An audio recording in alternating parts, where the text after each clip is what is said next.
RJD leader और बिहार के deputy CM ने अतीक अहमद के कत्ल को लेकर कहा है कि उन्हें ऐसा लगता है कि कत्ल स्क्रिप्टेड है।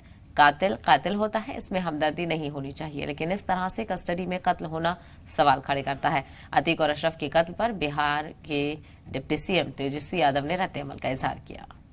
यूपी में जो हुआ, अगर आप देखें तो ये अतीक जी का जनाजा नहीं बल्कि ये जनाजा जो था, कानून का जनाजा जो है वो निकला है।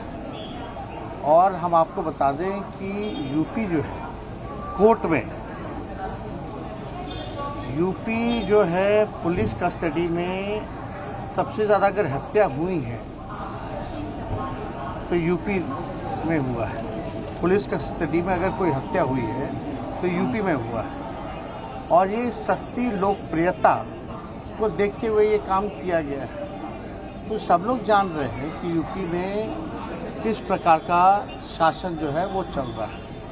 अगर यही कहीं दूसरे विपक्षी दलों के राज्य में होता कि कस्टडी में इस तरह से गोली मार देना, ये कहीं से भी सब लोग जो है चुप नहीं रहते, हल्ला और मचाते, ह्यूमन राइट्स आती, सुमोटो लिया जाता, लेकिन आज तक ये नहीं देखा जा रहा। हम आपको फिर भी क्लियर करते हैं, चाहे अतीक हो या उनके परिवार हो, ठीक है, हत्यारा होता है, कोई हमदर्दी नहीं होनी चाहिए। लेकिन इस प्रकार से अगर कोई हत्या करता है कस्टडी में तो सवाल तो उठने लाजमी है। और इस तरह का लग रहा था कि एकदम स्क्रिप्टेड है।